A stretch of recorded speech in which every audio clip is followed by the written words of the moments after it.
Jo crec que els arquitectes haurien de localitzar els punts calents a nivell social en els quals poden intervenir, a nivell d'habitatge, a nivell de mobilitat, a nivell de serveis, i també haurien de trencar barreres per acostar-se a la societat i contribuir a resoldre totes aquestes problemàtiques innovant en tipologies o innovant en maneres de fer per poder estar més a prop de la gent.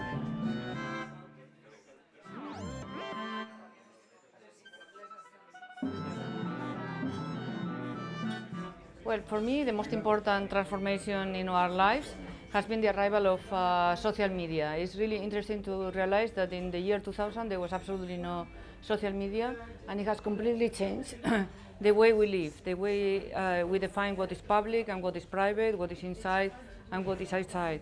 What most people don't realize is this is also an architectural transformation, an architectural revolution that completely changes the way we move in the city. We move now in kind of a hybrid space, which is both digital and physical, and architects need to come to terms with this new reality in which most people are now constantly producing images in social media, sharing those images, and those become also part of an urban kind of reality.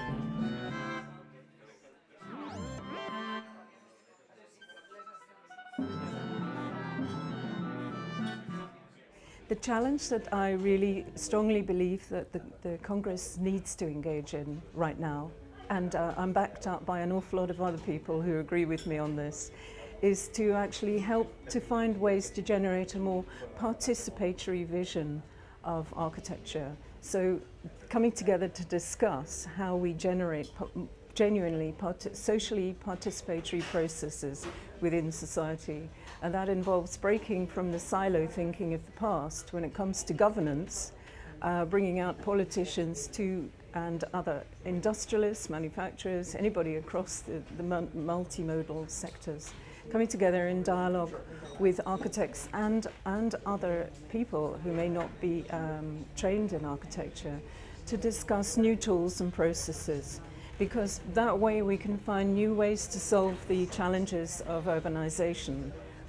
That we have to be multimodal, and to use the words of Alejandro Aravena, architects, if they're any good, they're naturally very synergistic in their thinking, and the new synergies that we need right now, the Congress can really generate for us. So.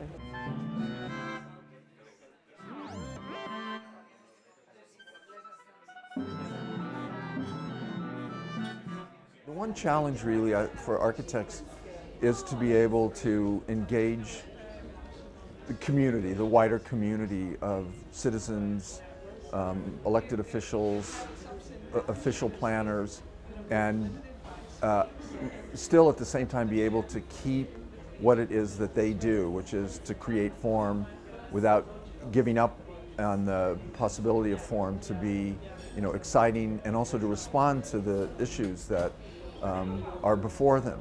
So often, I also represent in the United States city planning. I teach city planning in the United States, and in our country, those who are in city planning have really given up on form in favor of a direction moving towards public policy, which is important, but then oftentimes what ends up getting built is not the greatest kind of architecture. It ends up being what can we get built, not what's the quality of what we're building or what the social space or public space has. So in my own case, with the Architects newspaper, I'm interested in participating in the Congress as a kind of beginning a kind of media discussion, and ask the question how, or let's say, can the media be involved in this in a kind of progressive way, but also maintain its critical stance, which is something that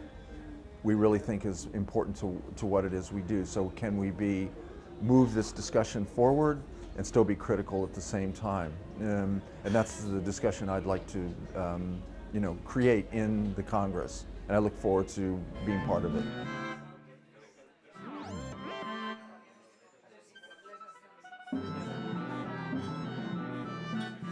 What are the challenges for the future of architecture is to be able to take a position of leadership in relationship to things that are currently happening in other fields, in other disciplines.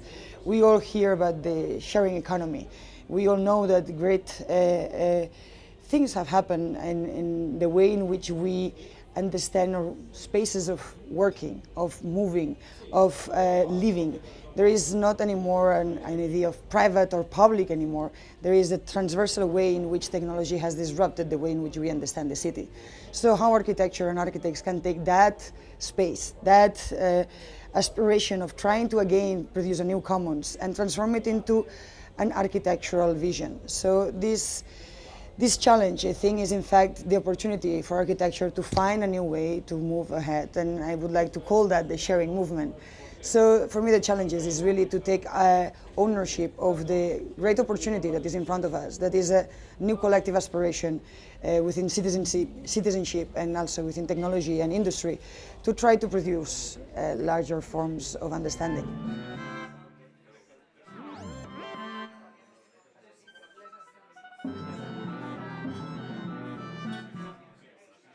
I think that maybe one of the big challenges for architects is that when they look at architecture, they see buildings, they see solid walls, but people don't live in buildings, they live in electronic space, very, very precisely. So the real architecture, the architecture of our planet, is electronic. Our architects use electronics, but they don't yet know how to think about the architecture of the real space that people live in, which is not visible, the space of interconnection.